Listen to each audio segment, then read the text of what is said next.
que se llaman criptografía moderna. Entonces, estas nuevas técnicas que permiten ocultamiento de información se clasifican de la siguiente manera. Entonces, hay las técnicas que son de cifrado en flujo, que está relacionado a la telefonía móvil, la parte de internet, el wireless, ¿no? Está el otro bloque que es la parte de cifradores en bloque, ¿ya? Que está relacionado o está organizado también en dos subgrupos, que son los cifradores en bloque clave pública y clave privada. Y a su vez, el cifrador de clave pública se subdivide en dos grupos, que son los cifradores de clave pública por exponenciación y los cifradores en bloque de clave pública por suma o producto, ¿ya? Entonces, eso es lo que se tiene como algoritmos modernos actualmente. Muchos de ellos tal vez ya lo han visto, algunos lo han utilizado. Entonces, dentro del formato de comportamiento y descifrado están eso, ¿no? Entonces, por sus nombres, en la parte de telefonía y wireless está A5, RC4, que son los nombres de los algoritmos más conocidos. En la parte de cifrado en las computadoras para cifrar archivos tenemos el DES, triple DES, IDEA, AES, RC5. En la parte de clave pública, ¿no? Tenemos el RCA, el CAMAL. También tenemos sobre eso, pero usando otra técnica matemática, la parte de curvas elípticas y la de mochilas.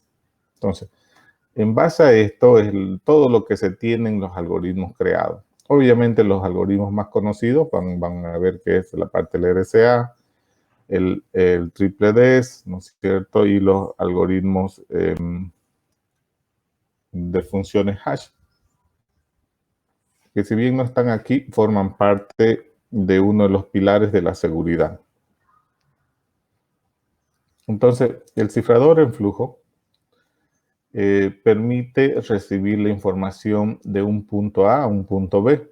Este punto A emite el texto en formato original, pasa mediante una función cifradora, ya sea mediante alguna función que permita devolver el estado original del mensaje de texto.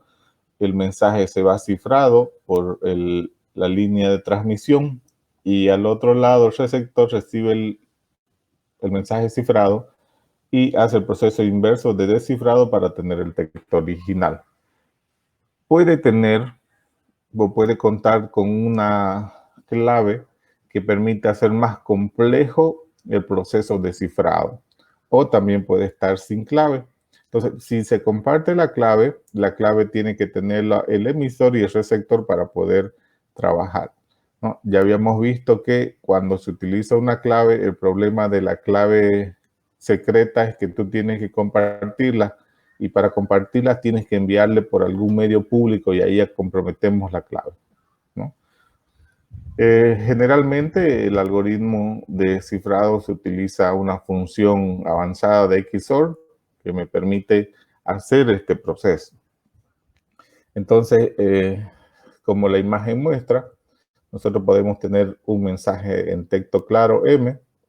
Tenemos un algoritmo que me permite el uso eficiente de la clave. ¿Ya? Permite de que esa clave, si es la clave de 3 caracteres, 4 caracteres o 5 caracteres, ¿no es cierto?, pueda usársela de una manera determinística, es decir, usarla más de 4 caracteres, digamos. Entonces, esa secuenciación del algoritmo determinístico permite realizar eso. Esta generación de esta secuencia permite hacer una operación de tal manera que esta secuencia cifrante se mezcla con el mensaje, me va a generar, ¿no es cierto?, una secuencia ya cifrada, que es la que se va a transmitir por el medio, de tal manera de que al recibir al otro extremo este cifrado, igual se va a aplicar mediante el uso de la misma clave con el mismo algoritmo determinístico, ¿no?, la operación para obtener el mensaje original. En el transcurso del emisor y el receptor, tenemos, por ejemplo, un espacio donde puede ser accedido por cualquier persona. El detalle es que van a poder ver la información que circula, pero no van a poder determinar cuál es la información, porque va a estar en un formato ilegible, ¿no? ¿Por qué? Porque no van a tener, para empezar, no van a tener la clave, que es uno de los componentes importantes del cifrador en flujo. No pueden leer la secuencia, los bytes que corren por la red, ¿no es cierto? Pero hasta que puedan volver a determinar el algoritmo y la clave, la información ya no tiene validez, ¿no? La información es válida en el momento. Pasado el momento, la información va perdiendo valor hasta que no vale nada.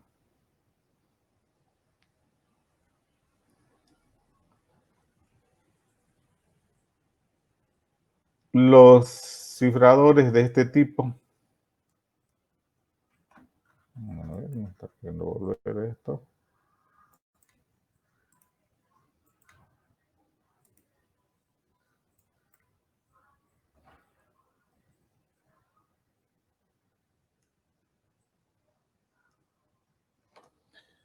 El otro son los cifradores en, algo pasa aquí, espérense, está saltando mi diapositiva.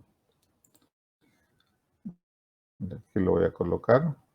Son los cifradores en bloque, ¿listo?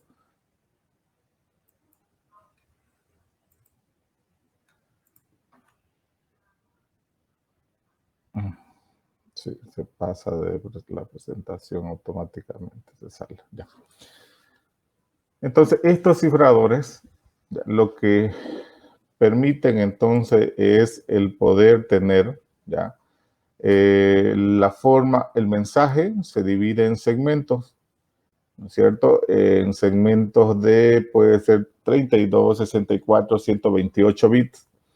Este mensaje, no, es decir, el mensaje lo dividimos en n pedazos de tamaño 32, 64, 128 bits. A partir de ese momento, si un pedazo del mensaje, suponiendo que el mensaje es 128 bits, ¿no es cierto? Dividimos ese mensaje en dos bloques, ¿no? Le vamos a llamar el bloque A y el bloque B. Este mensaje va a pasar por una operación de XOR y va a pasar por una función determinística que va a ser la que me va a permitir tener en una primera instancia un cifrado.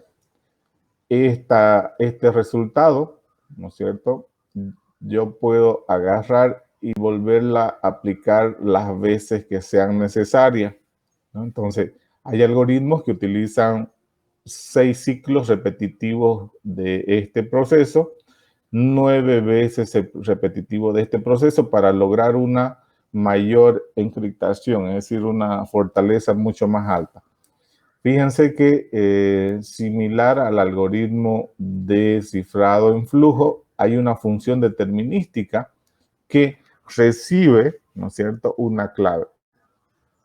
Esta clave, la clave igual se divide, la clave se genera, se divide en subclaves, que son las que van a entrar en cada segmento dependiendo del tamaño de la función o el número de ciclos que tengamos.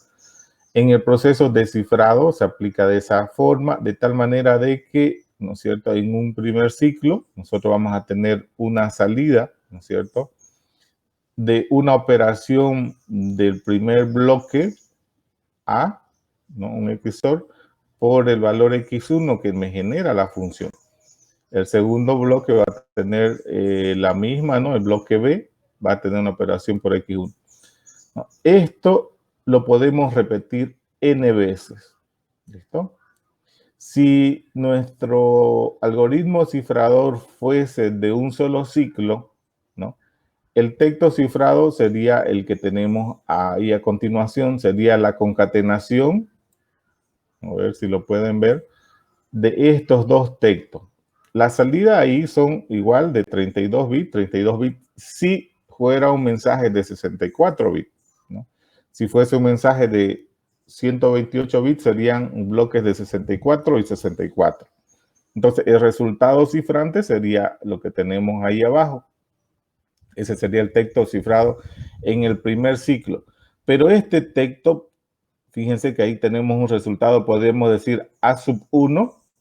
Ese A sub 1, el resultado de la operación A XOR por X1 o XY, ¿no es cierto? Podemos volverlo a ingresar al bloque cifrador y generar un siguiente nivel de cifrado, ¿no? Entonces podemos agarrar y este resultado, el resultado que tenemos aquí, podemos volverlo a aplicar, ¿no es cierto? Como entrada al bloque, el segundo igual, y vamos a generar 2 ciclos, 3 ciclos, hasta el número de ciclos que se quisiera fortalecer la parte del cifrado. En nuestro ejemplo, el mensaje es de un solo ciclo, es decir, estamos cifrando el mensaje, lo dividimos en 2 pedazos, aplicamos, ¿no es cierto?, un proceso de cifrado mediante una función XOR, mediante una llave externa, ¿ya?, y generamos el texto cifrado A1 más B1, ¿no es cierto? Si esto queremos descifrar, si esto lo hemos mandado, ¿no?, o está cifrado en algún lugar y queremos descifrarlo, vamos a leer este bloque como un solo mensaje. Este sería el bloque cifrado. Lo que están viendo ahí sería el bloque cifrado. El texto en claro. Ahora, este texto en claro es el que volvemos a dividirlo. Permítanme, volvemos a dividirlo. Este es el texto original de n bits. Lo volvemos a dividir en bloque de 2. Entonces, el primer bloque va a ser la mitad del mensaje y el segundo bloque va a ser la otra mitad. Y aplicamos el algoritmo inverso, ¿no es cierto? Es decir, que el algoritmo me va a permitir recuperar la información que teníamos. Aplicamos, ¿no?, a los bloques cifrados, una función, ¿no?, que me permite descifrar con la llave K sub I.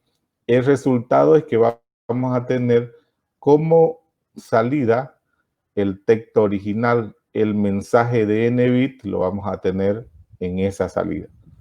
Entonces, si yo aplico un ciclo, yo puedo recuperar esa información de un ciclo. Entonces, a estos le llaman los cifradores en bloque.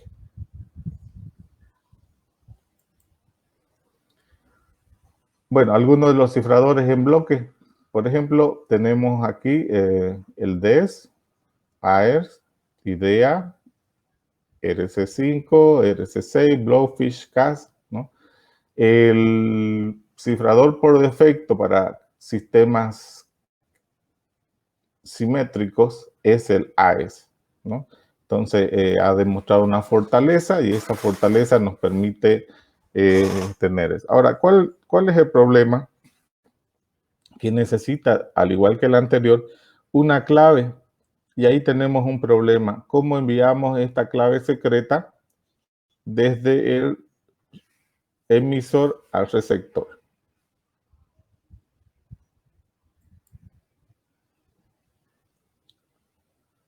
Para los criptosistemas asimétricos funciona un poco distinto.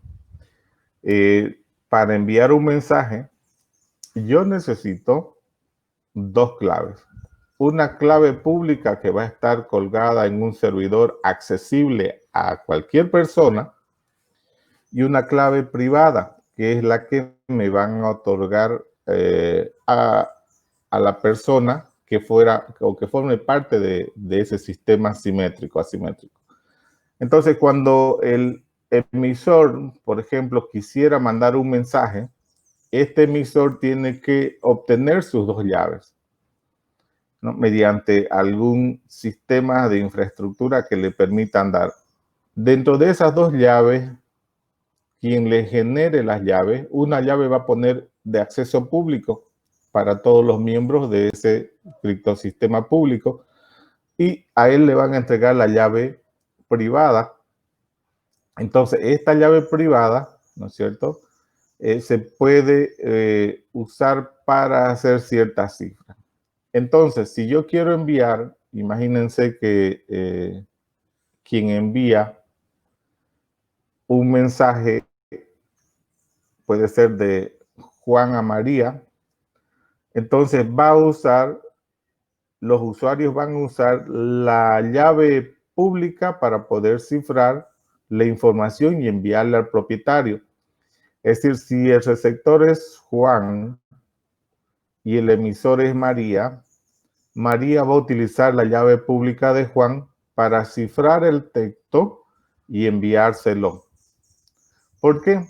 Porque Juan va a tener su llave privada para poder desencriptar, ¿no? Entonces, en ese caso, las dos llaves son muy importantes. Y ya no tengo el problema del envío de la llave, que es el problema de los sistemas simétricos. Entonces, aquí ya no tendría ese problema de que cómo envío, ¿no es cierto?, la llave.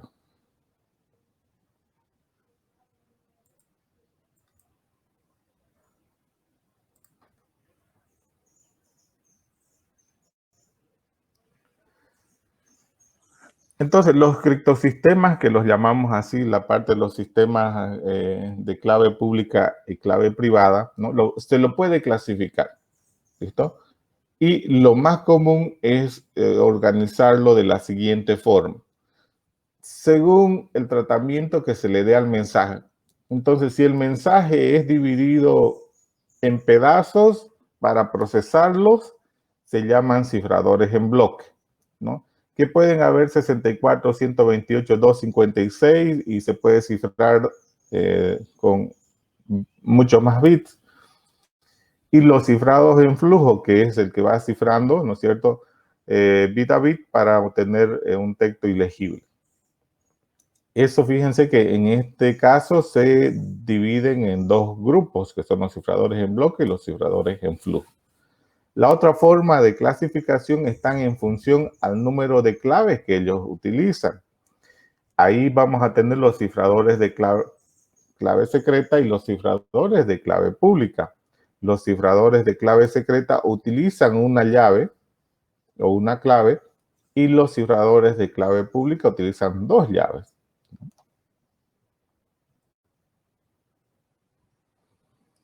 Entonces, los criptosistemas asimétricos existen una llave que deben compartir entre el emisor y el receptor. Con la misma clave se cifra y se descifra, por lo que la seguridad reside solo en mantener dicha llave en secreto. Los criptosistemas asimétricos, también conocidos como públicos, cada usuario crea un par de llaves, una privada y una pública, inversas dentro de un cuerpo finito. Lo que se cifra en emisión con una clave se logra descifrar en recepción con la clave inversa. La seguridad del sistema reside en la dificultad computacional de descubrir la clave privada a partir de la clave pública. Entonces, se genera mediante algoritmos matemáticos, ¿no es cierto?, la generación de las claves, el uso de números primos gigantes, ¿no?, de tal manera que se buscan dos números primos gigantes, ¿no?, que cumplan una cierta característica. Uno de esos números primos gigantes se ponen como llave pública, el otro se pone como llave privada, y en realidad lo que permiten estos dos números es el poder cifrar en un sentido, ¿no?, con una llave y descifrar con la otra llave. Entonces vamos a ver que para lograr ciertas características de lo que es la parte de la seguridad, habíamos dicho que la seguridad se caracteriza por la confidencialidad, integridad y disponibilidad. ¿Listo? Entonces, los algoritmos criptográficos permiten, de las tres opciones que tenemos de confidencialidad, integridad y disponibilidad, me permiten una sola opción, que es ocultamiento, confidencialidad. ¿No? Ya sean los algoritmos de clave pública o de clave privada, me permiten la confidencialidad. Entonces, para lograr la integridad, se ha buscado un conjunto de funciones algorítmicas que forman parte del grupo de los criptosistemas, que le llaman funciones hash. Las funciones hash me permiten, a partir de un mensaje, sacar un resumen de caracteres que permiten identificar a la función o al texto original. Entonces, si el texto original es modificado en un carácter o en un bit, la función resumen genera otro resultado, de tal manera que si yo tengo el resultado del texto original y cuando envío ese mensaje en el trayecto alguien modifica un bit, cuando llega al receptor aplica la función y compara los datos enviados por el receptor y el emisor, van a haber incoherencias y ahí yo detecto que ese mensaje no es íntegro. Entonces, con las funciones hash, yo me permito o se permite, ¿no es cierto?, el mantener la integridad de la información. Entonces, con las funciones criptográficas, ya sean de clave pública o clave privada, logramos la confidencialidad. Y mediante las funciones hash, la integridad de la información. Entonces, vamos a ir viendo los criptosistemas de clave pública. Tenemos el RSA, DH, DSA, ¿no?, y otros algoritmos más, ¿no? Los tres primeros son los más conocidos. Los criptosistemas privados, tenemos el RC2, RC4, IDEA, DES, triple DES y AES. Los últimos tres son los más conocidos, ¿no es cierto?, a nivel mundial. Dentro de las funciones hash tenemos las funciones MD5 y las funciones SHA, que ahorita hay las funciones SHA-1 y SHA-2, por eso le han puesto o le han denominado el nombre de la familia SHA.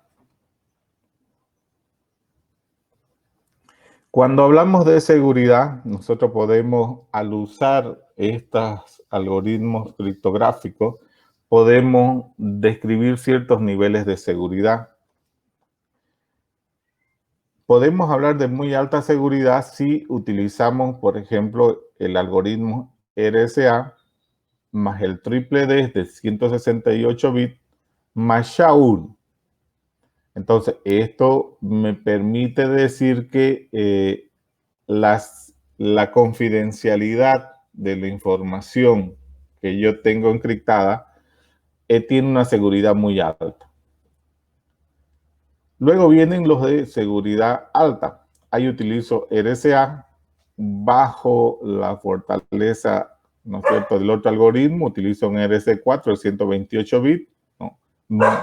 Lo que hago es agarrar y reducir el número de ciclos de un algoritmo, ¿no?, y utilizo otro algoritmo para la parte de integridad, ¿no?, o ahí usamos MD5.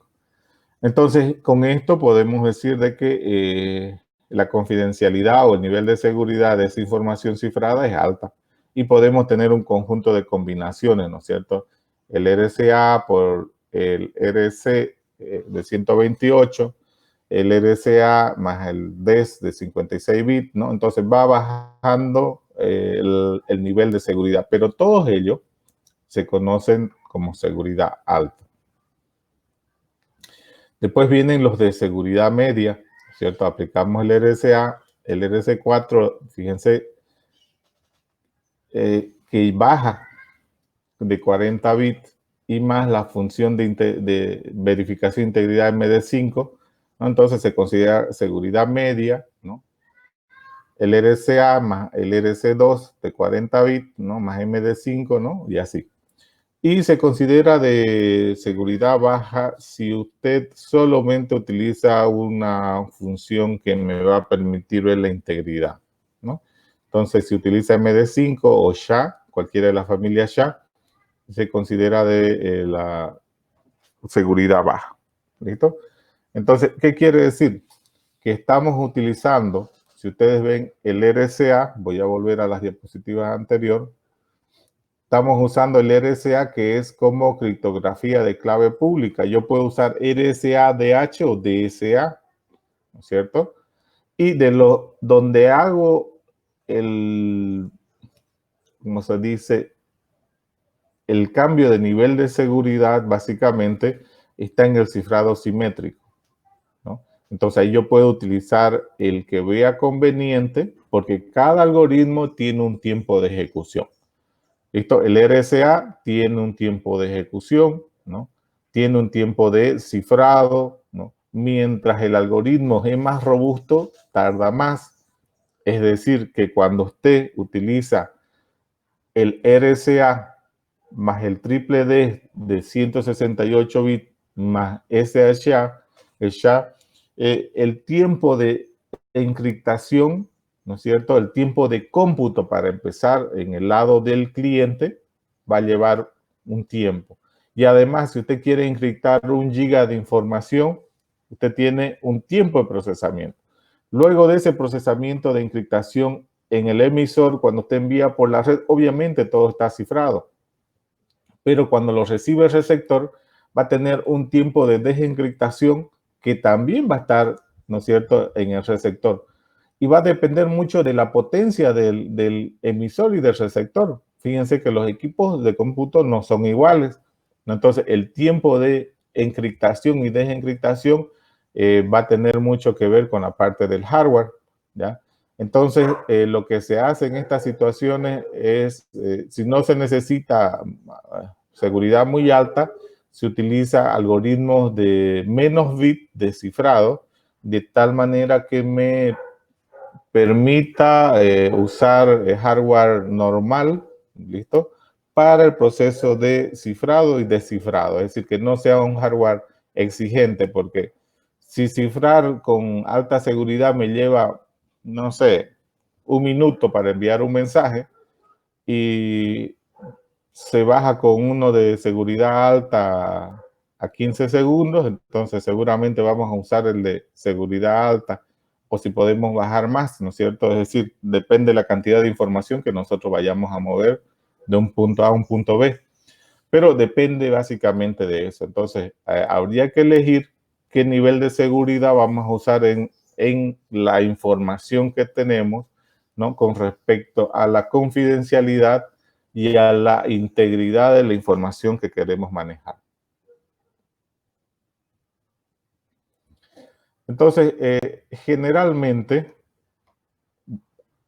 estos algoritmos, ¿no? Dependiendo de la aplicación del paquete que los maneja, pueden estar ubicados en diferentes niveles, ¿no es cierto?, de las capas o niveles de comunicación. Ya, generalmente, nosotros vamos a usar el último nivel para hacer nuestras pruebas como materia, ¿no es cierto? Pero podemos, ¿no es cierto? En el mundo real, la seguridad está en la comunicación de las aplicaciones, pero hay herramientas que permiten que yo baje esa seguridad a diferentes niveles, ¿listo? Entonces, hay diferentes algoritmos que me permiten hacer eso, ¿ya? Entonces, de ellos podemos tener, los más conocidos son los siguientes, para la parte de transacciones electrónicas, ahí tenemos Cybercash. Si queremos hardenizar o hacer más seguro la comunicación entre DNS, podemos usar DNS Security. Fíjense que esto están trabajando a nivel 5. Si queremos bajar un poco más, podemos usar IPsec, ¿no? Entonces, este es un cifrado a nivel IP. ¿Ya? Si queremos utilizar, por ejemplo, para la parte del correo electrónico que está en nivel 5, podemos usar PGP. Si queremos cifrar la comunicación en HTTP, podemos usar SSL también en nivel 5, ¿no? Entonces, tenemos un conjunto de protocolos que podíamos potenciar o endurar, ¿no es cierto?, para lograr mayor seguridad, ¿no?, confidencialidad en la comunicación.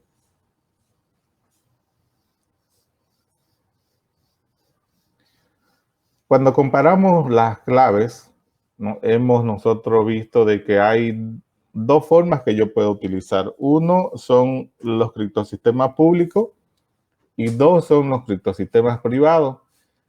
El detalle es cuándo usar, cuál usar y por qué usarlos, digamos, ¿no es cierto? Es decir, pueden haber muchos algoritmos, pero necesitamos ver las características para poder tomar una decisión, ¿no? Porque me dirán, ¿cuál puedo utilizar?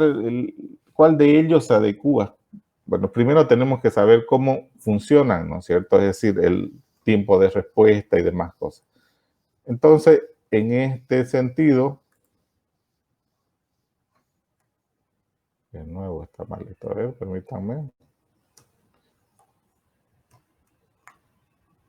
Ya se está saltando, algo está mal.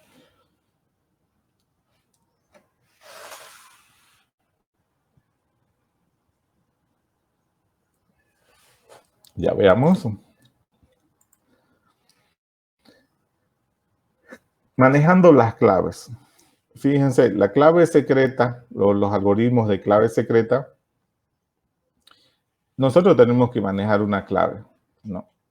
¿Cuál es el problema del manejo de clave secreta? Que hay que memorizar un gran número de claves. Por ejemplo, si usted va a cifrar algún texto, usted tiene que tener para algo que está cifrando, va a ser una clave, después para otra información otra clave y puede tener n claves. ¿Por qué? Digamos, ¿no? Porque usted no se va a arriesgar de que tener una clave para todo, digamos, ¿no? Porque una vez descubren esa clave, como las claves de criptografía privada es una clave pequeñita, voy a poder encontrarla más rápidamente y si me encuentran una clave pueden saber todas mis claves, ¿no? Entonces, hay un problema ahí. Es por eso que generalmente nosotros tenemos claves para cada correo, claves para ingresar a la U, clave para ingresar al correo, clave de mi celular, clave de aquí, clave de allá. Entonces, N clave tenemos, ¿no? Son claves pequeñitas, ¿no? Esas son las claves secretas, digamos, que manejamos. Entonces, para las claves públicas es distinto, ¿no? Usted puede crear una clave, ¿no? Y aplicar, ¿no es cierto?, esa clave en todos los sistemas que pudiese así tener. ¿Listo? Entonces, se utiliza menos claves, ¿no? Por lo tanto, es más fácil recordar, ¿no?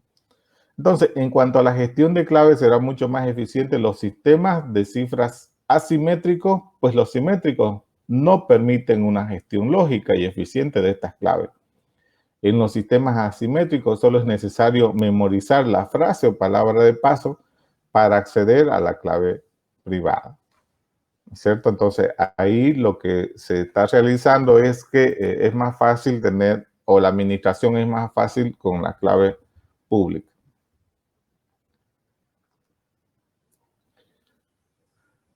Luego, el espacio de la clave. Por ejemplo, la clave secreta, debido al tipo de cifrador usado, la clave secreta será del orden de las centenas de bits.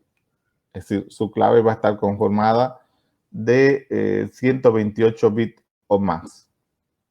¿Ya? Es decir, 128 bits, si lo divide usted entre 8, ¿cuánto sería? A ver.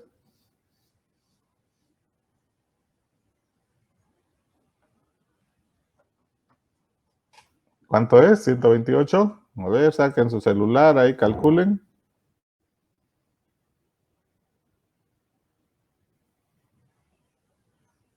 Ah, se están durmiendo, che.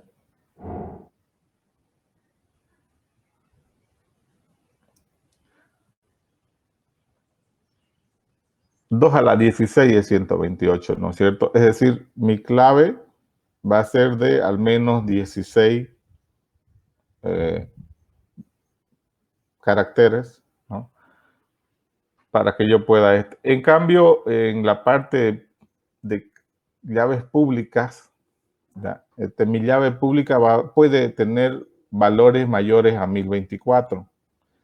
Es decir, si esos 1024 bits yo lo divido entre 8, voy a tener que aproximadamente mi clave pública va a tener 128 caracteres, ¿no es cierto? Comparado con mi clave privada, que es de 16 caracteres, ¿no? Entonces, ahí yo tengo un tamaño de clave más amplia, la de clave pública, ¿no? Entonces, en cuanto al espacio, las claves no son comparables, los sistemas simétricos con los asimétricos. Para atacar un sistema asimétrico, no se buscará todo el espacio de las claves como debería hacerse en los sistemas simétricos. Entonces, ¿qué quiere decir? Que yo, para poder encontrar una contraseña privada, yo puedo usar una técnica de fuerza bruta, se llama. Entonces, y mediante esta técnica de fuerza bruta, encontrar, ¿no es cierto?, la contraseña, ¿no es cierto? Porque usar 8 bits, 16 bits, es más fácil, ¿no? Es decir, usar un carácter, 2 caracteres, 3 caracteres, 4 caracteres de contraseña, 8 caracteres de contraseña. Si yo tengo la potencia de hardware necesaria, eso lo podemos resolver en unas cuantas horas, determinar la clave, ¿no es cierto?, secreta. Caso contrario, en los sistemas criptográficos públicos es muy difícil, pues, ¿no? El tiempo que vamos a tardar en encontrar, por fuerza bruta no se podría realizar un ataque al sistema de clave pública, ¿no? No tendrían los años necesarios para encontrar la contraseña.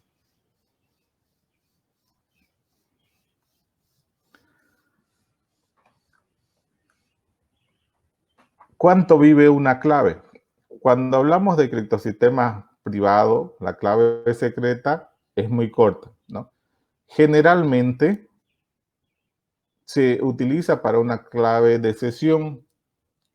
Es decir, ustedes han visto, o la mayoría debe tener alguna cuenta en una institución, las claves para hacer una transacción, por ejemplo, de compra, solamente funciona para esa transacción. Es decir, le van a pedir un permiso para esa compra, y para cada vez que haga una compra por internet va a tener que usar un PIN distinto, una contraseña distinta, ¿no? Fíjense que el tiempo de vida de esa clave es mínima, ¿no? En otros sistemas, obviamente que son seguros, lo que va a hacer es la contraseña cambiar cada cierto tiempo, ¿no? En los sistemas de correo electrónico, dependiendo de la información que uno maneje, ¿no es cierto?, pueden cambiar las claves, ¿no? En las empresas que tienen mayor celo, ¿no? Cada mes se programa el sistema para que te recuerde cada mes de que tenés que cambiar tu contraseña. En sistemas que no son tan críticos, la contraseña se puede cambiar cada 6 meses, cada año, ¿no es cierto?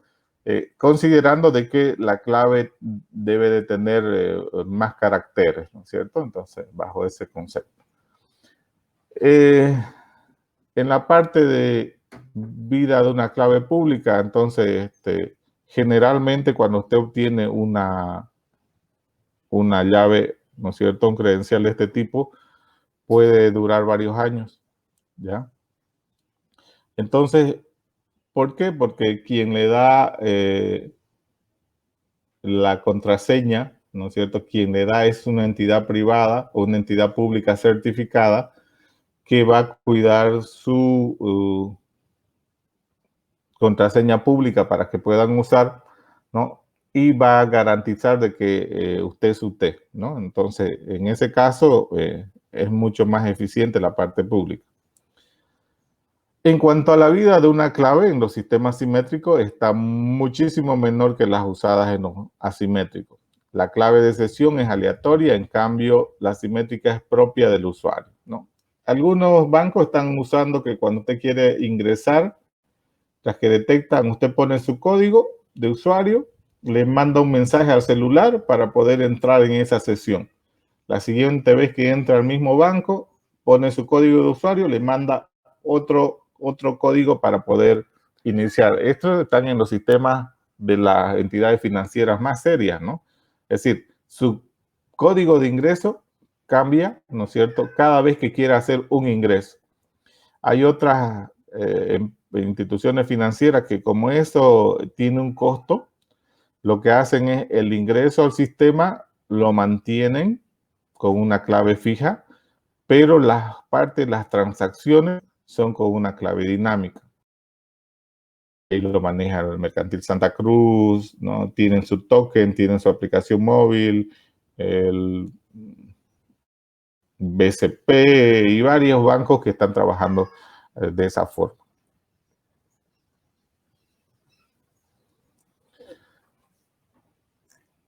La autenticación. Entonces, cuando hablamos de autenticación, en la parte de la clave secreta, se puede autenticar el mensaje, pero no al emisor de forma sencilla y eficiente. Entonces, ahí hay un problema en autenticación, ¿no? La clave pública, al haber una clave pública y otra privada, se podrá autenticar el mensaje y quién envió el mensaje, ¿no? Entonces, usted está segura cuando le llegue información usando criptosistema público de que Juan se lo envió, porque Juan tiene que poner su código para poder enviar un mensaje, ¿no es cierto?, que es de él. Entonces, en cuanto a la autenticación, los sistemas simétricos tienen una autenticación más robusta, con una parte de confianza, ¿no? Una parte tercera que nos da la certificación de confianza. Los sistemas asimétricos permiten una firma digital verdadera, eficiente y sencilla, en donde la tercera parte de confianza es solo presencial, ¿no? Entonces, en esta parte, la autenticación más fuerte es la que tiene la clave pública.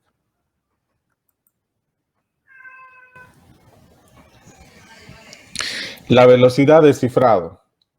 Con respecto a la velocidad de cifrado, nosotros ahí podemos decir de que, por ejemplo, la clave secreta, obviamente, al ser una clave muy pequeñita, es mucho más veloz, ¿no? Entonces, la cifra es muy alta, ¿ya? Entonces, podemos decir que de unos 100 megabytes por segundo utilizando hardware. El cifrado en la clave pública, la velocidad es muy baja porque estamos considerando que utiliza 1024 bits, ¿no es cierto?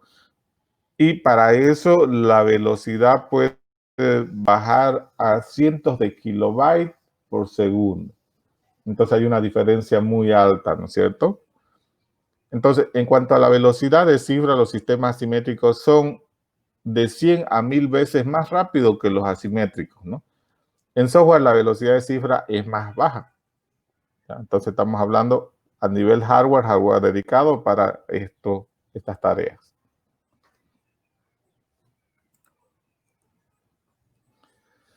En resumen, hablemos de la parte del cifrado simétrico. Podemos tener la parte de confidencialidad. La autenticación es parcial.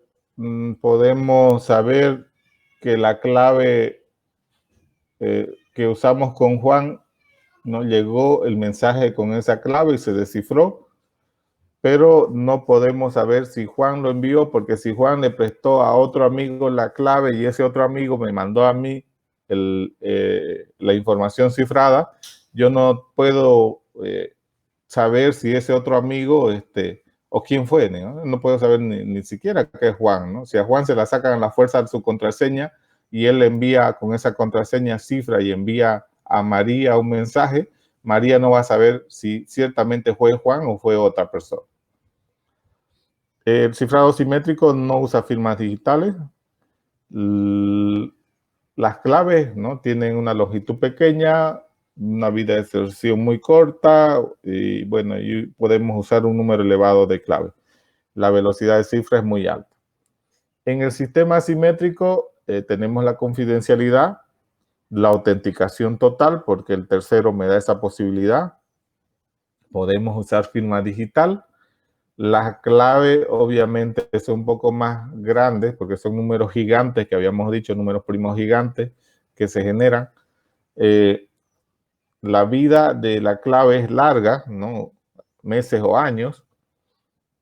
y generalmente se utiliza una clave para varias operaciones, ¿no? No necesito estar cambiando cada vez. Bueno, la velocidad de cifra obviamente es baja por el tamaño de la clave.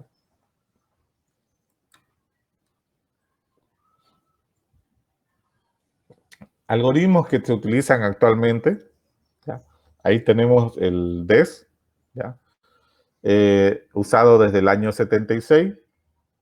En el 98 se encontró un software que permitía craquearlo en 3 días, codifica en 64 bits, ¿no?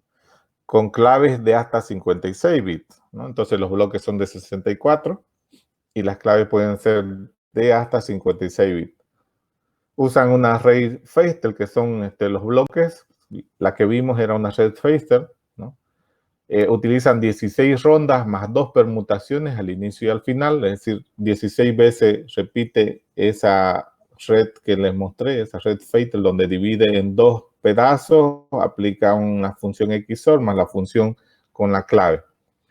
El descifrado se realiza con la misma clave en los pasos inversos. El inconveniente es que puede ser descifrado probando todas las combinaciones posibles, ¿no? Cosa que queda solucionada con la aparición del doble DES. El doble DES ejecuta el DES 2 veces con 3 claves distintas. Y el triple DES utiliza 2 claves y en 3 etapas distintas, ¿no? Actualmente el algoritmo por defecto que se utiliza es el triple DES, aun cuando fíjense que se repite más ciclos de mezcla.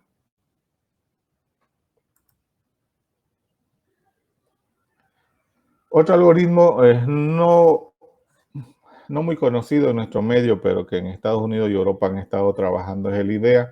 Nació en 1992, es de tipo simétrico, trabaja en bloques 64 bits, puede tener una clave secreta de 128 bits, puede usar 8 iteraciones en la mezcla, ¿no? El descifrado se realiza aplicando el mismo algoritmo, pero con claves diferentes, ¿no? Siguiente algoritmo conocido es el RSA, de sus creadores Shamir y Anderman.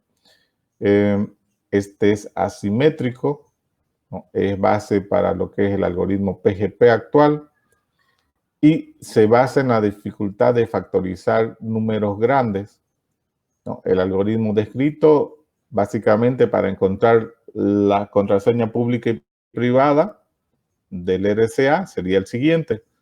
Se debe buscar 2 números primos grandes, se debe calcular un valor que me permita obtener, ¿no es cierto?, el número inverso. Si ese valor tenemos, entonces ese será una de las claves que me permita tener, ¿no? Con ese número que yo puedo invertir, ¿no? Puede formar parte de una de las claves, ¿no? Que puede ser la clave pública o la clave privada. Entonces, para cifrar el mensaje se va a hacer un cálculo con una de las llaves utilizadas. Generalmente se cifra el mensaje con la clave pública y se descifra el mensaje con la clave privada. El principal inconveniente, obviamente, es la parte de la lentitud, ¿no es cierto? Como estamos hablando de números gigantes, ¿no? Estamos hablando de números mayores a 128 o 1024 bits, ¿no? Entonces, el tiempo de procesamiento sería lo que no apoya. Veamos a ver cómo funciona el Internet. Generalmente, tenemos una información que es el texto claro.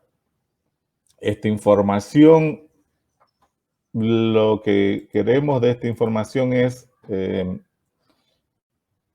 transferirla de manera secreta. Pero aquí tenemos un actor que es el que quiere obtener mi información, le llaman pirata informático, ¿ya? Es alguien que quiere obtener la información, ¿ya? Entonces, ¿cómo realizo, no es cierto?, para poder cifrar esto, ¿no? Ustedes me dirán, bueno, podemos cifrar el texto con una clave envío por internet ese texto cifrado y allá el receptor lo recibe, lo descifra y ya está. Y así el pirata informático no va a poder hacer nada, ¿no es cierto? Porque tenemos las herramientas para cifrar, ¿no es cierto? Nuestro problema sería cómo enviar la clave. La clave que va a tener el emisor y el receptor, ¿no? Porque si lo envío, él me está espiando mi comunicación. Imagínense que el pirata informático es un Wireshark. El Wireshark, ustedes han visto que pueden ver todo el flujo, ¿no es cierto?, que se realiza de un punto A a un punto B, ¿ya? Y si yo bien puedo enviar el texto cifrado, ¿cómo voy a enviar la clave? Para que lo tenga mi amigo, porque mi amigo necesita la clave para descifrar el mensaje. Entonces, más o menos, lo que se va a hacer es, estamos hablando de un sistema de clave, ¿no es cierto?, que me va a permitir usar lo mejor de ambas características. Entonces, vamos a cifrar el texto con una clave simétrica. ¿Listo? Es decir, lo ciframos, es decir, utilicen una clave cualquiera, 1, 2, 3, digamos. Entonces, esa es la clave simétrica. Ciframos ese texto. Esa clave, para que no lo vea el pirata, vamos a encriptarlo con la clave pública de mi amigo, ¿no? Entonces estamos mezclando la criptografía simétrica con la simétrica, la privada con la pública. Entonces vamos a empaquetar esa clave cifrada, quiere decir, ¿no? Entonces cuando tenga esa clave empaquetada, ¿no es cierto?, más el texto se va a transformar en un sobre digital. Entonces aquí el hacker lo que va a ver es el texto cifrado y la clave cifrada, ¿no es cierto? Es decir, no va a poder acceder a la clave porque mi temor era cómo envío la clave con la que cifré. Y si utilizo criptosistemas públicos de infraestructura pública, entonces puedo usar la contraseña pública del receptor, empaquetar o cifrar mi clave y en esa forma yo puedo enviar el texto cifrado más el sobre en digital, ¿no? Entonces, envío eso. El hacker va a tener la información, pero no va a saber qué hacer. Va a tener una secuencia de bits aleatorios que no tienen sentido y entonces puede tenerlo, ¿no? Entonces, ¿qué es lo que va a hacer mi amigo, el receptor? El receptor va a recibir el sobre. En el sobre dijimos que está el texto cifrado y está la llave con la que cifré el texto empaquetada. Con mi llave privada, ¿no?, porque mi amigo utilizó mi llave pública para cifrar, esconder esa llave. Con mi llave privada, yo descifro ese paquete, voy a obtener la clave, ¿no es cierto?, la clave con la que cifré el texto. Entonces, si tengo la clave con la que mi amigo cifró el texto, más el texto cifrado, yo puedo tener el texto claro o el texto sin descifrar. Entonces, el problema del envío de la llave lo resolvemos por los sistemas de criptografía pública, ¿no?, o criptosistemas públicos, ¿ya? Y de esa forma vamos a poder enviar un mensaje sin problema, ¿no? Que esta parte de comunicación vamos a hacerlo en una práctica que ustedes lo van a tener que hacer enviándome un mensaje con estas características. ¿Listo? Entonces, este concepto que hemos visto de alguna forma me permite ingresar a lo que son las firmas digitales, ¿ya? ¿Y qué son las firmas digitales, no? ¿O qué permiten las firmas digitales? Entonces, las firmas digitales permiten migrar procesos basados en papel, obviamente que requieren firmas físicas, ¿no es cierto?, a un formato electrónico. Entonces, los documentos en papel requieren una firma de aprobación, es decir, cuando usted envía una carta, cuando el director de carrera quiere firmar un documento, imprime el documento y pone su firma en el papel, ¿no es cierto? O sea, estamos viendo las necesidades. Con eso está dando la aprobación de lo que está escrito. la necesidad de asegurar el contenido que no sea modificado. Es decir, antes de firmar él, lee y verifica de qué es la carta, es lo que le está pidiendo, ¿no? O lo que está solicitando mediante una carta. Se necesita asegurar la identidad de la persona que firmó, ¿no es cierto? Cuando uno firma, de alguna manera las cartas tienen, por ejemplo, las cartas que salen de las direcciones de carrera, en el caso de lo que ustedes están solicitando a la empresa, viene el logotipo de la carrera, vienen los sellos, la firma, todo eso aseguran la identidad de quien firmó. Es decir, ¿no? El ingeniero Monroy, cuando solicitaron la carta, él no va a firmar en una carta en blanco, digamos, ¿no? Entonces, él va a firmar en una carta con logotipos que acreditan que él es el director de carrera, ¿no es cierto? Y con todo eso que tiene logos, tipo de letra, sellos y la firma de él, ¿no es cierto? Se llama la identidad. Entonces, ¿cómo logramos eso, no? Existencia posible de una normativa que se requiera las firmas, ¿no?, de este tipo. En nuestro país hay algunos avances sobre las firmas digitales, pero en nuestra universidad no se ha dado ningún paso al respecto, porque, digamos, no hay interés de las autoridades, ¿no? Y seguimos en la era del papel. La firma electrónica. Entonces, estas firmas digitales permiten, ¿no es cierto?, de que yo de alguna manera, de manera electrónica, pueda certificar un documento que yo lo he enviado. Es decir, usted tiene un documento en Word, si usted tiene una firma electrónica, usted puede ponerle a la firma electrónica, ¿no es cierto?, que es, ¿no?, un código en lo cual se especifica, ¿no es cierto?, que usted es usted, ¿no? Entonces, con esto yo acredito, ¿no?, de que yo, Juan Pérez, estoy firmando un documento electrónico. Se pueden firmar Word, Excel, PDF, etcétera, etcétera. No hay estándares que permiten hacer eso. Entonces, yo puedo agarrar, subir un documento y aplicar una firma. Obviamente, puedo adjuntar una imagen parecida a mi firma, digamos, ¿no? Pero la firma electrónica no es esa imagen que ustedes ven. La firma electrónica es el conjunto de información que se adjuntan a un archivo electrónico, ¿ya? Entonces, se abre el archivo, se pone la identificación del que está firmando y puede aparecer una imagen de una firma que se parezca a mi firma, digamos, ¿no? Pero en realidad lo que hace es abrir el archivo, colocar un formato estándar de firma digital y yo envío ese documento. Cuando alguien reciba ese documento, ¿no?, va a verificar primero de que mi firma, puede verlo así físicamente, la imagen, ¿no?, se parece a mi firma, pero internamente él va a tener un mecanismo de autenticación de que quien incrustó ese código dentro de ese archivo realmente he sido yo, ¿no? Entonces, bajo ese mecanismo, la firma electrónica se manejan en varios países.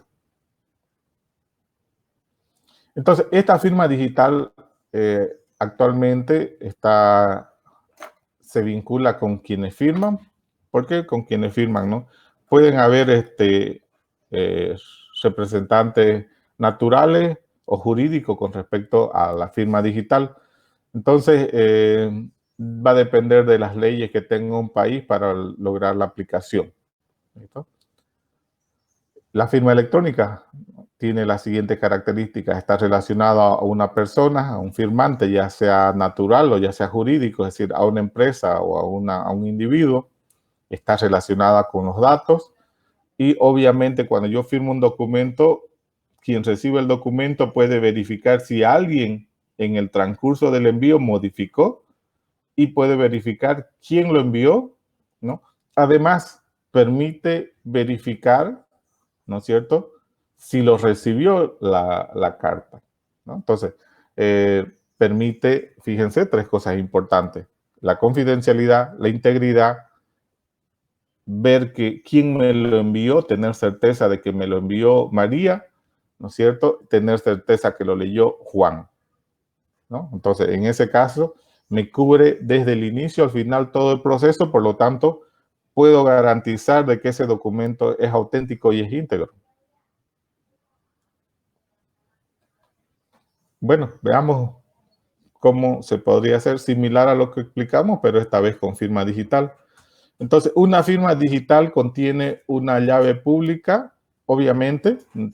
Si alguien nos va a dar una firma digital, va a colocarlo en un formato específico, va a poner igual que su carnet de identidad. Si ustedes revisan su carnet de identidad, a ver, revisemos, por aquí está mi carnet de identidad. Me indica, dice Estado plurinacional, cédula tanto, me dice una serie, me dice una sección, me dice un número, me dice la validez, va una firma, va una fotografía, va otra fotografía de la huella dactilar y van unos códigos adicionales para identificar unívocamente el número del carnet. Además, en la parte posterior indica el nombre, la fecha de nacimiento, el lugar, el estado civil, la profesión, el domicilio y el firmante certificador. Y otros numeritos que acreditan para seguridad, ¿no es cierto?, de que el documento no es duplicado, ¿no? Si ustedes están viendo su carnet, van a ver que tiene esas características. Entonces, la idea de la firma digital, imagínense que es eso, ¿no? En vez de presentar el carnet, usted puede tenerlo todo eso en un chip, ¿no?, en lo cual pueden leer, ya. Suponiendo de que Bob tiene ese documento, Bob genera un mensaje y quiere asegurarse de que Alicia, ¿no?, es el mensaje auténtico. Entonces, ahí lo que se va a aplicar es una función hash, ya sea MD5, SHA-1, SHA-2, cualquiera de estas funciones, de tal manera de que va a sacar un resumen. Si alguien modifica el mensaje en el transcurso, el resumen obviamente también va a ser modificado, ¿ya? Entonces, Alicia lo que va a hacer es verificar que el mensaje no ha sido alterado, es decir, que es íntegro, ¿no? Y además que fue generado por Bob, ¿ya? Entonces, para tener certeza de que Bob le envió y es íntegro.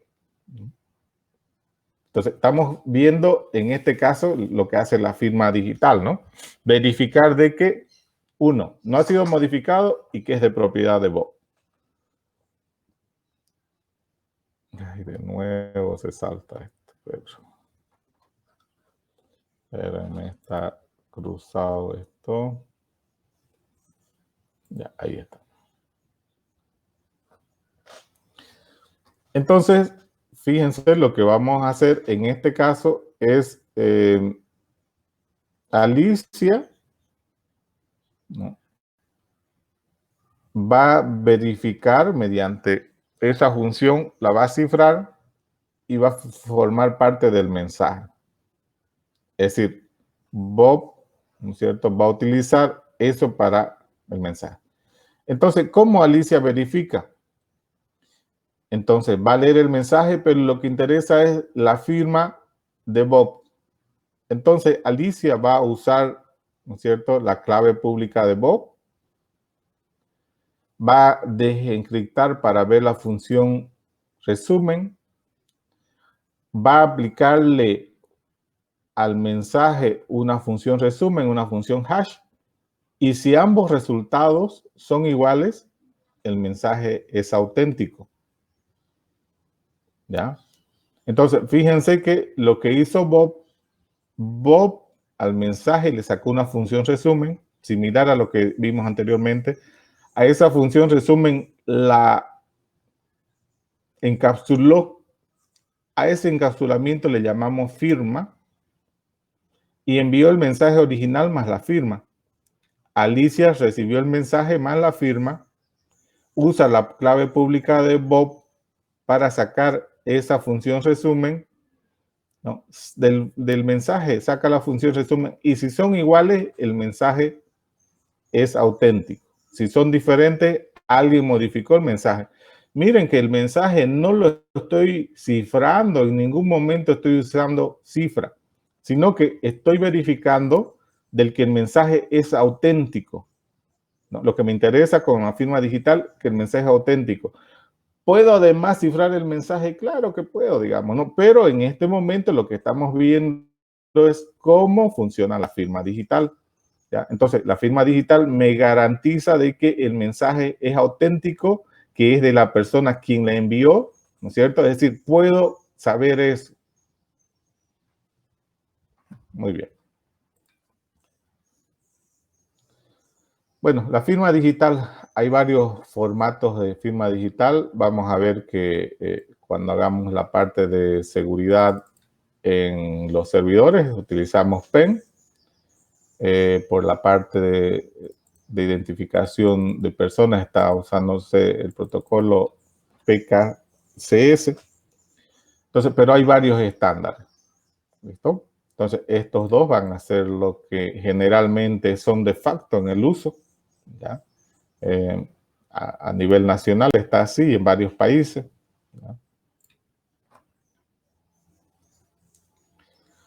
Entonces, el formato que me permite el envío, ¿no es cierto?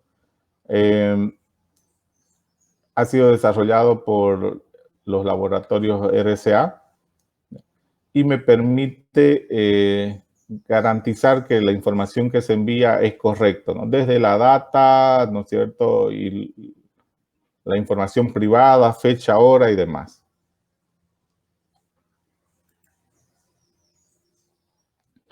Entonces, en una firma digital pueden tener los siguientes datos: la versión, ¿no? El algoritmo digest, el algoritmo, ¿no? MD5, SHA-1, SHA-2, ¿no? El contenido, los certificados de acreditación y otros datos como, por ejemplo, los firmantes, ¿no? Porque un certificado, en el caso de las empresas, para aprobar alguna autorización tienen que firmar dos o más personas. En este caso, la firma digital soporta de que varias personas puedan colocar su firma digital para autorizar, ¿no? Entonces, pueden haber varios firmantes, ¿no? En el caso de las personas jurídicas, o puede haber un solo firmante en el caso de las personas naturales.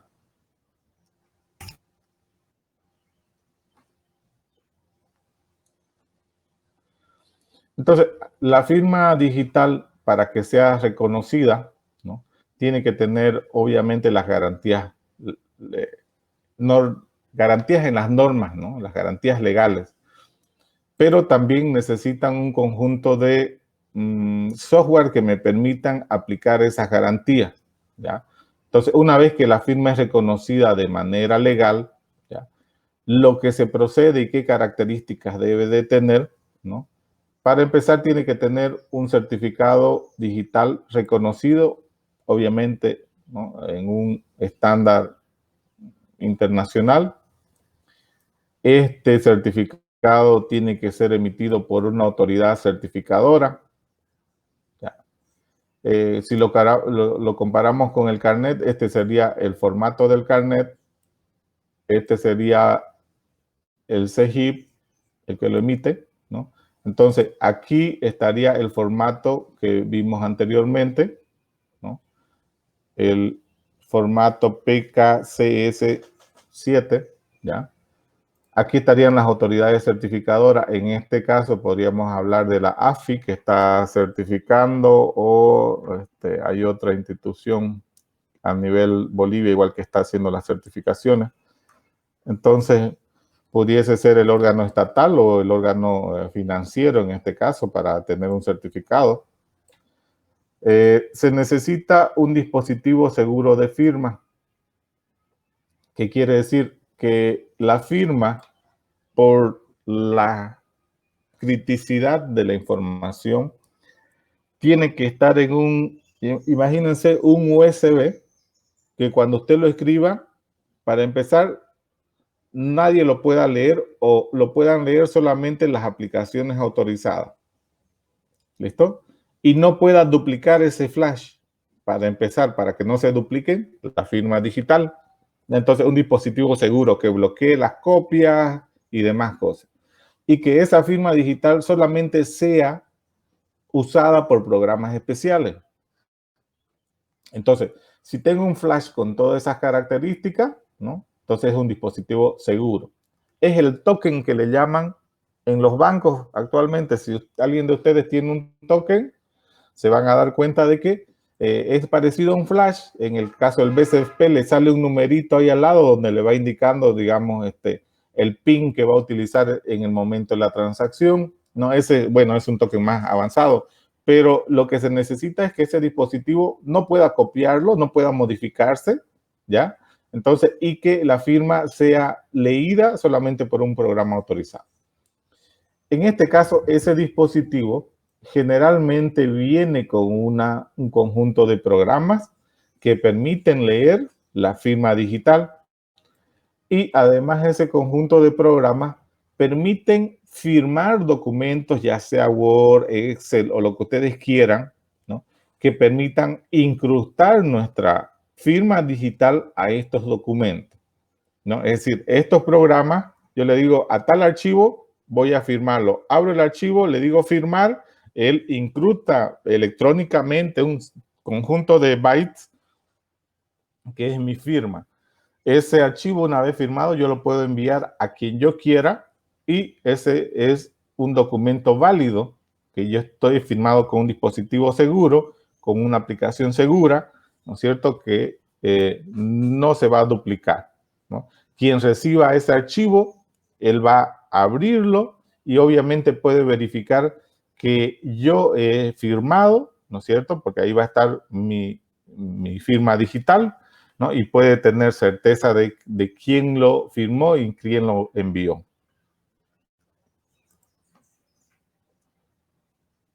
La DECIP estaba trabajando con un proyecto de firma digital. No sé, seguirá vigente. La DECIP tenía un proyecto de firmas digitales. Uno de los compañeros de la facultad estaba trabajando en el proyecto. No sé si seguirá, no lo he contactado, pero aquí está. Fíjense, la DECIP, Firma Digital Bolivia. Creo que aquí tú puedes solicitar, ¿no? La firma digital. Obviamente, ellos vinieron hace un año, a ver, ya un año de pandemia, hace 2 años, vinieron a la facultad, nos explicaron de las bondades de la firma digital que se tenía y si alguien quería adquirir la firma digital, costaba 400 bolivianos y si querían el token, costaba 600. En ese momento nosotros, bueno, las direcciones de carrera no hicieron nada, pero ahora vemos que se ha bajado, fíjense. Claro, nadie le iba a comprar, digamos, 400 bolivianos, si no lo voy a usar en nada, digamos, ¿no? Entonces, ¿cuándo lo voy a utilizar? Para las instituciones jurídicas, ¿no? Miren, ahora han bajado los precios, eso es buena señal. Entonces, yo puedo, como persona natural, comprar en 80 bolivianos o como persona jurídica en 160. Pero, fíjense que solamente estamos hablando de la firma digital. El dispositivo, ¿no? Porque esa vez lo vendían con el dispositivo, estaba costando 600 bolivianos con y la firma solita valía 400, ahora han bajado un poco. Pero bueno, ahí ya tienen para que ustedes puedan leer más sobre firma digital. En algún momento la universidad va a tener que entrar a usar el tipo de tecnología. Espero que así sea, pero abajo ahí ellos los vendían con el token. Y vamos a ver. Entonces, si en algún momento uno quiere usar este tipo de tecnología de firma digital y demás cosas, ya lo tenemos, ¿no es cierto?, en nuestro país. Las instituciones financieras las están utilizando, ¿ya? Entonces, fíjense, el estándar, siguen manejando un estándar, ¿ya? Entonces, es compatible a nivel internacional. Eso era otro de los problemas de que si yo mi firma la quería utilizar en el exterior, tenía un problema de acreditación, porque la firma digital era solo válida para Bolivia. Entonces, ese era un problema que no es bueno, digamos, ¿no? Las firmas digitales tienen que tener validez a nivel mundial, por eso se manejan con estándares. Y esa vez cuando le preguntamos nosotros en la conferencia que nos dieron, nos dijeron que solamente era válida para Bolivia, que no había un convenio de acreditación internacional y por lo tanto con eso, bueno, sirve solamente para usarlo aquí, digamos, ¿no? Y comparando con las firmas que yo puedo obtener en otros países, yo lo puedo usar a nivel, en todos los lugares, ¿ya? Entonces esa era una de las desventajas. Una era el precio y otro era que no tenía esa acreditación internacional, ¿no? Habían puesto todo a nivel Bolivia, pero ese era los problemas que tenía. Bueno, aquí pueden informarse más con respecto, ¿ya? Han hecho varias operaciones del año 2019, entonces habría que informarse un poco más. No he estado revisando este portal, pero ahí les dejo.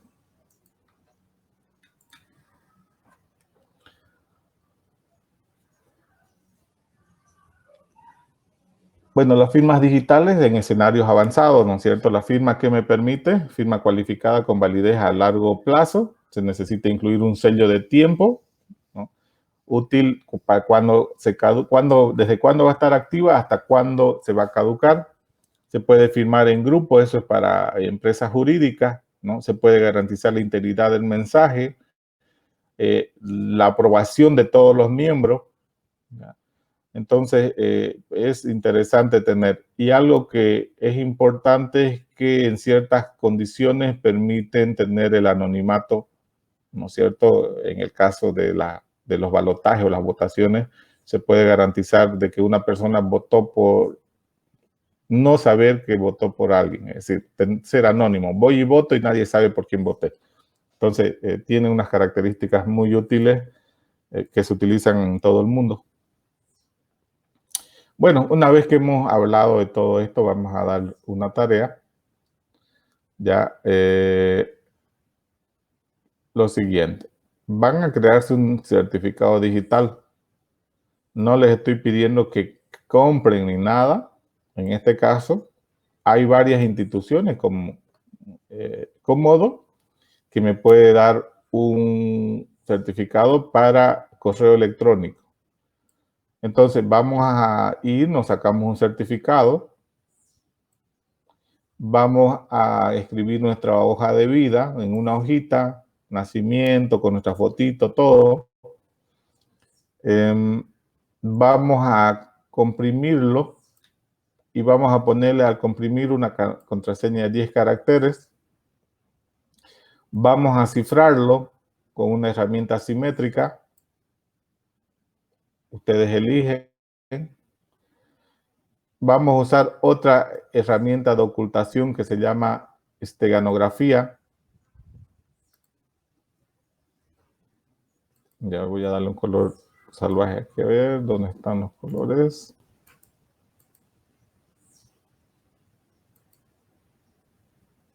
Ya, es el correo.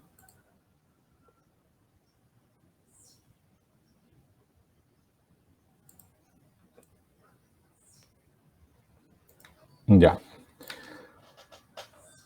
La esteganografía es una herramienta que me permite ocultar información dentro de una imagen.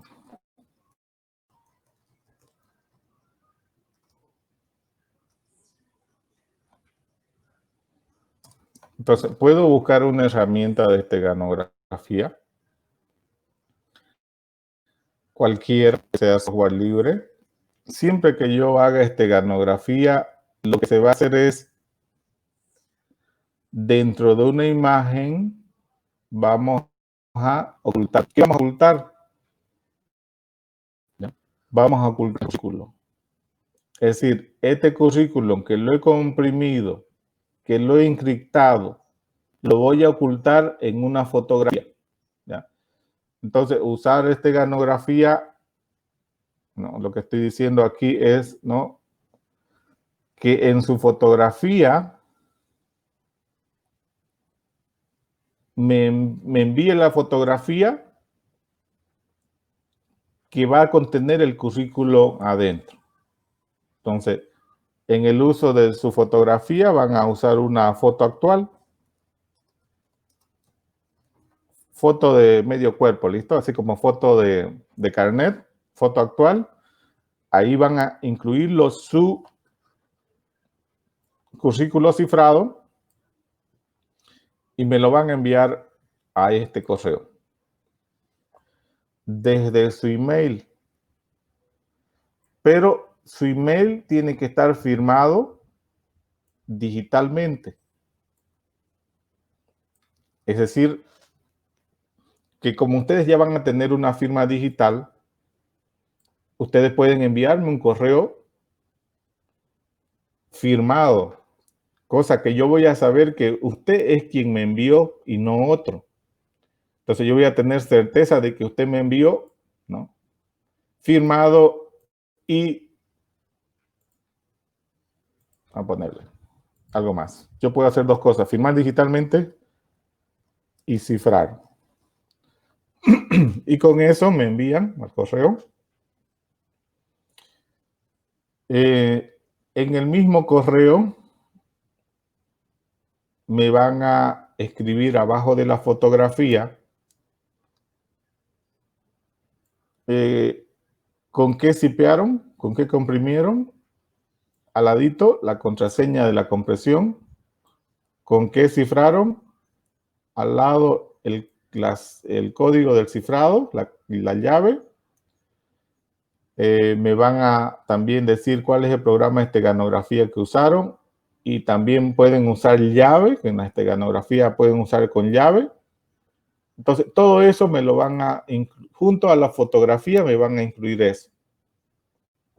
Ya, entonces, las herramientas usadas, ya, hasta ahí. Y sus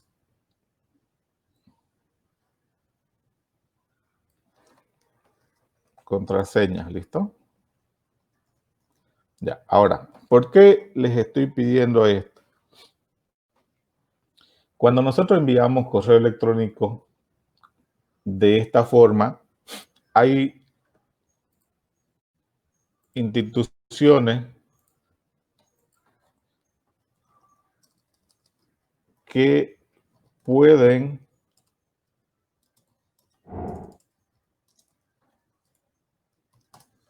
sancionarnos, ¿listo?, si ellos no pueden descifrar lo que envían.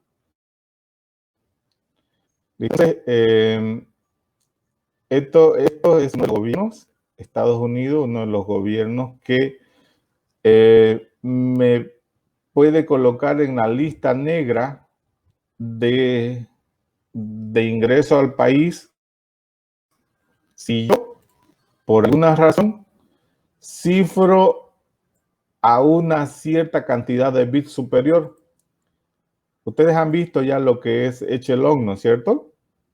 ¿Alguien me puede comentar qué es echelon?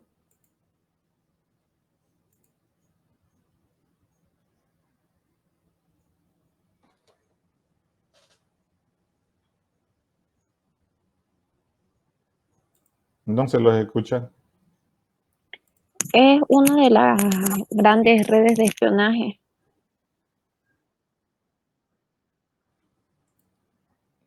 Fíjense que echelon está conformado por los aliados, ¿no es cierto?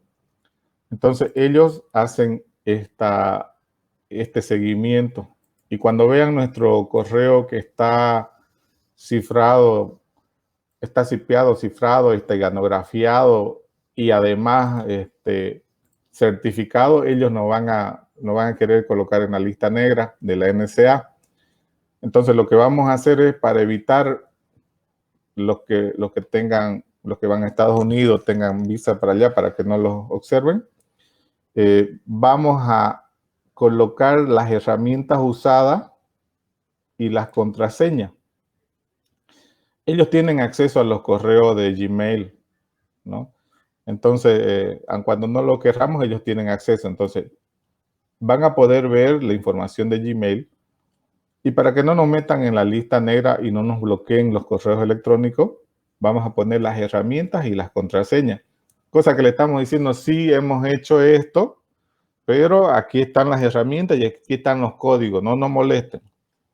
Ellos saben que forma parte de la práctica académica, el capacitar y el formar a los estudiantes con el uso de estas herramientas para el uso empresarial, ¿cierto?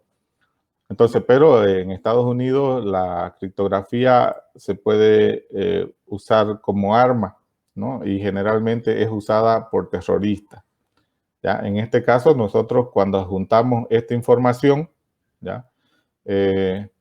Puede que le llegue una alerta de la NSA cuando cifre, si a usted cifra, se le ocurre cifrar aquí a 1024 bits en cifrado simétrico, eso al proyecto Echelon le va a costar descifrarlo.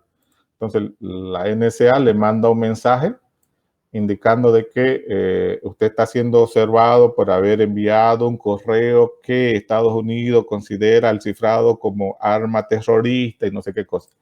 Entonces hay que tener cuidado en esa parte, pero nosotros le vamos a dar las herramientas y las contraseñas y no nos van a observar.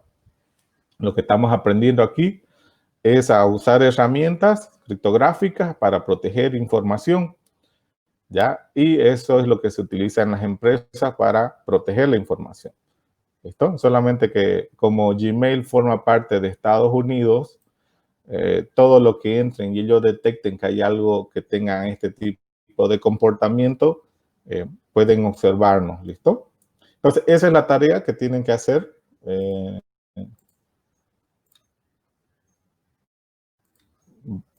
Para ver cómodo.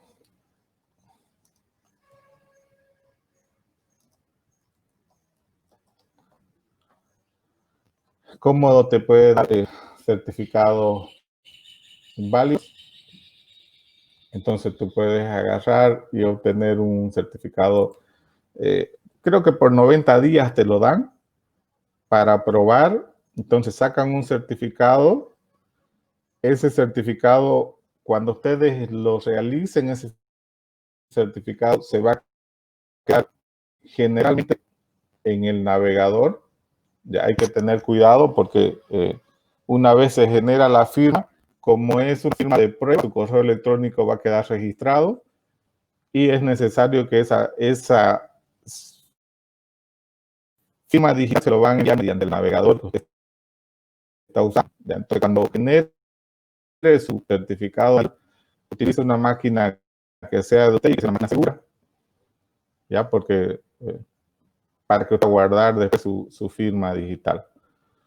Entonces, cuando ingresa aquí, lo que va a hacer es obtener un certificado digital. Generalmente el certificado digital nos los entregan en el navegador, ¿no? En la parte de certificados. ¿Ya? Entonces, por aquí vamos a ir a ver.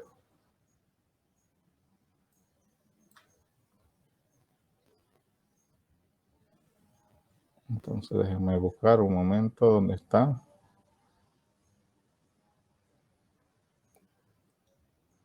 Por aquí está.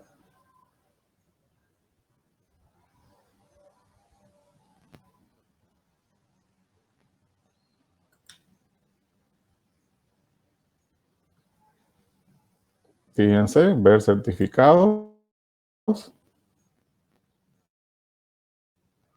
Entonces, ahí me van a entregar internamente desde el servidor hacia aquí y yo voy a tener, aquí me va a aparecer el certificado.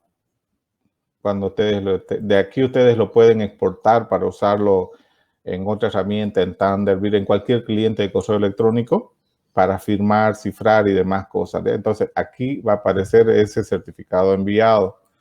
¿Ya? Entonces aquí están todos los certificados de casi todas las todos los sitios que vayan ingresando. Fíjense, todos los sitios que yo he ingresado, yo puedo ver los certificados a los cuales he accedido. ¿Ya? Entonces, de los sitios también las autoridades que certifican, ahí está. Si ven, está cómodo también. Pero cuando obtengan el certificado, les va a aparecer aquí. su certificado. De aquí usted lo puede exportar, ¿no? Llevarlo en un flash con una contraseña, colocarlo en otra máquina, pero eso bajo su responsabilidad, ¿no? Entonces usted puede tener una copia si así lo requiere.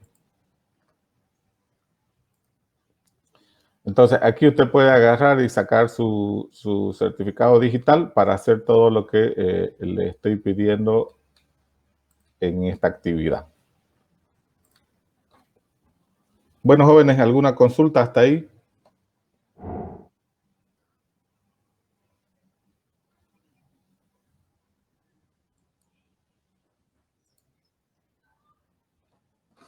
¿Ninguna? ¿La tarea hasta cuándo sería, disculpe? ¿O hasta cuándo tiene plazo? Todo está en la plataforma, ¿no? Las fechas.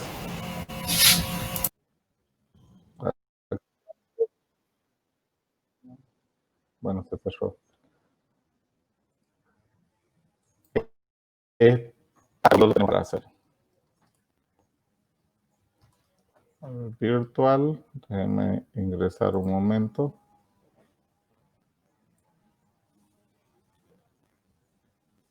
Entonces ustedes hacen eso. El documento me lo van a enviar en la plataforma, ¿no es cierto? Pero el correo, a ver, cambiemos de correo. Vamos a enviar el correo corporativo. Ya vamos a enviarlo a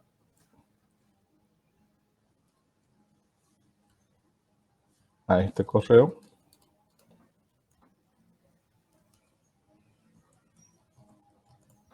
Ya. Entonces al correo de la universidad me van a enviar. Yo le voy a sacar una firma digital a este correo para que podamos, para que ustedes podamos cifrar entre ambos. ¿Listo? Yo necesito una firma digital y ustedes una firma digital para poder hacer el cifrado y el firmado digitalmente. Entonces me lo van a enviar a este correo. Yo voy a sacarle una firma digital para este correo y de ahí podemos interactuar. ¿Listo?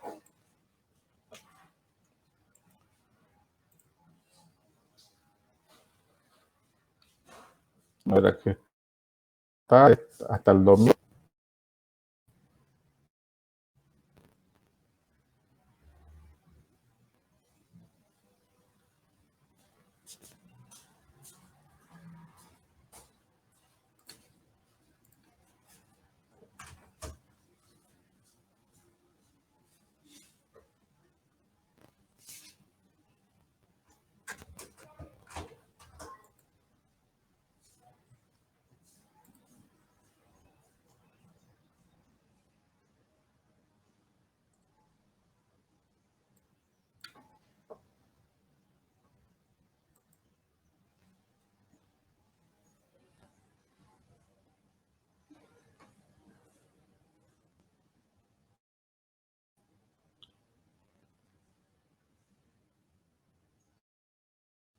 Vamos a ingresar un momentito. Autoridad. Y siempre todas las tareas, por favor, ya es responsabilidad de usted ver aquí. Están todas las tareas de la programada desde que hemos iniciado la clase hasta ahora. Entonces, ustedes van revisando por aquí y ahí les va a aparecer, ¿no es cierto?, las tareas que vayan. Entonces, les va apareciendo ahí, por ejemplo, tenían una tarea para presentar hasta el domingo anterior. Esta tarea es para este domingo, ¿no?, para la siguiente clase. Entonces, fíjense, todo está programado ahí. Ustedes lo que tienen que hacer es agarrar, realizar la revisión y si quieren ver, por aquí hay una opción de ver ¿dónde están las actividades? Siempre aparece, a ver dónde está el bloque.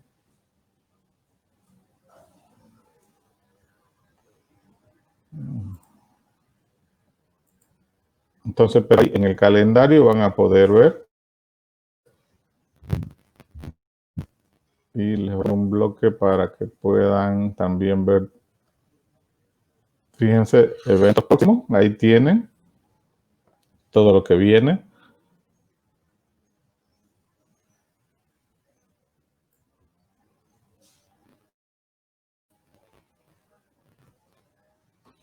Ya, entonces Entonces, aquí van viendo dónde se agrega el bloque.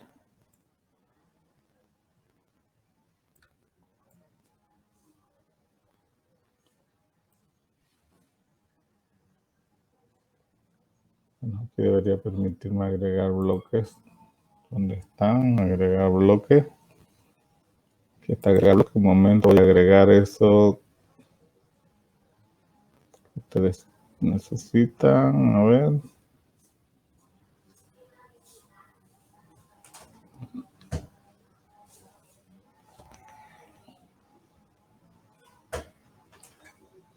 Actividades, creo que es esto. Actividades, cursos.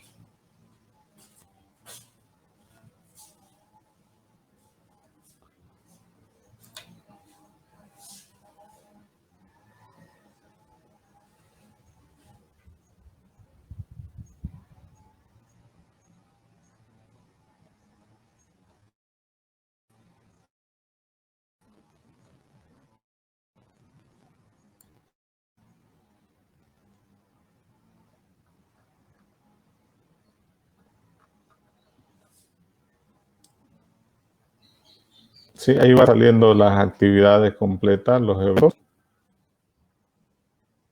Aquí fíjense, aquí van en actividades, ahora buscan las tareas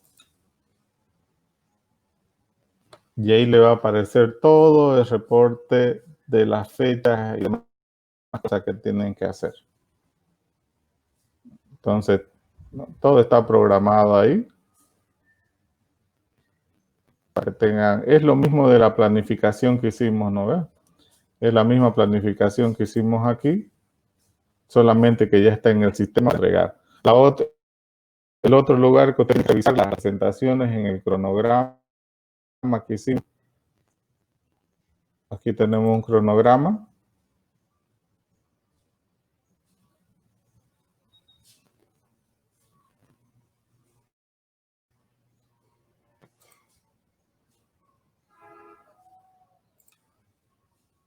Y ese cronograma tiene todos los que son con amarillito, son tareas. Estas son fechas optativas de exposiciones y proyectos, ¿no? Revisa, ya, ese es el cronograma que tenemos. ¿Está bien? Ahorita estamos en esto, criptografía moderna. Sí, estamos bien todavía. Bueno, luego vamos a ir avanzando los demás temas. Bueno, ¿alguna consulta más?